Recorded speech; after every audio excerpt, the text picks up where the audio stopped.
Hey train fans, and welcome back to Rockwall Canyon. This is the second part of a two-part series in the history of the Rockwall Canyon Road. The first part briefly mentioned my 1993 to 1997 layout, and then my 97 to 2013 layout, which you're seeing pictures of right now. This larger layout, the later layout, was quite a hilly prospect. Lots of sharp turns, and 4% grades were the predominant grade. Later on, there was actually some steeper grades when I cut back the main line a little bit. As a result, I had to make some modification to the trains. I predominantly used Aristocraft couplers, truck-mounted, and I made use of LGB ball bearing wheel sets. These are double ball bearing wheel sets on a lot of the freight cars and passenger cars. There's actually no way at all that the passenger cars would run without them, so that was my trick to keep things running. So after I had moved out of my parents' house and eventually bought my own property, I decided to pack up this railroad and move it to my own property. And I decided I would take things at a slightly different approach. So my new quest was to make a mainline railroad. I had had enough of the fiddling with all the tight turns and the steep grades and decided I want something that just worked really well. Something I could get out there, put a train on the track, and it would run. I could have friends come over with their trains. It didn't matter what they brought. It should probably work on the railroad. So grades were kept at an absolute minimum on the main line, and the minimum radius was 15-foot diameter where necessary and 20-foot diameter minimum whenever possible.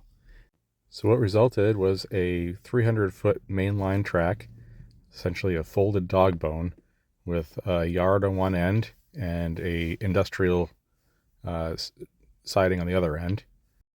And from there I began to add some branch lines and sidings and so forth. And I actually acquired another gentleman's railroad, which is where this nice trestle came from, and put that to use on the railroad.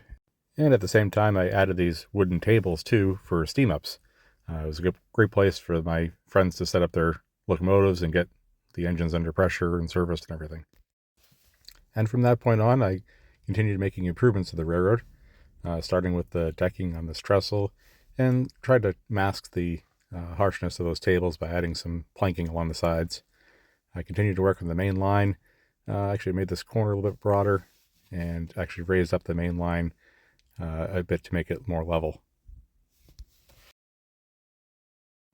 So by 2016, I had a pretty decent setup out here for the railroad. I had a fairly level track.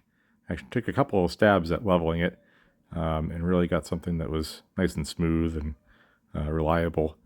But then I decided I wanted to go a little bit larger. And so I started surveying deeper into the woods and started laying some new track. And to get across a rather low section, I decided to build this viaduct. And it's made of A36 quarter-inch thick steel with a wood deck on top, and is about 90 feet long. So here's a view from the earlier loop, and now we're looking at the newest loop at the end of the really long viaduct. It was all up on stilts, essentially, but the viaduct itself was very sturdy. So the new arrangement worked out really well. The track had a really long run, and it was absolutely fun to operate. But the big problem I had was it was just too far into the woods. There were too many bugs and not enough sunshine for any of the plants and things. So I made the very difficult decision to dismantle the railroad and hired someone to come remove some trees for me. And it started off small and manageable, but once we got started, it was obvious that most of the trees were going to have to come out for it to work properly. And so now we'll go through pictures of the current Rockwall Canyon Road during its construction phases. The loop that you're seeing now is actually where the Baroxo mill was, and the 90-foot viaduct is still in the same place it was before. And the same can be said for the loop at the end of the viaduct. The configuration was slightly different, but is essentially in the same location. So essentially, the new construction that I added is all that remained of the first attempt at the new railroad, and the original main line is no longer in place. And you'll see the photo progression of what happened next.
All right, folks, so as you can see, the new railroad is one for smooth operations.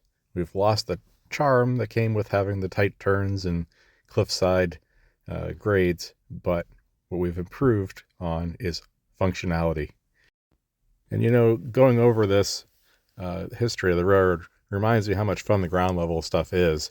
And so maybe I'll have to do some branch lines off the main line to get a little flavor of that back in the works again.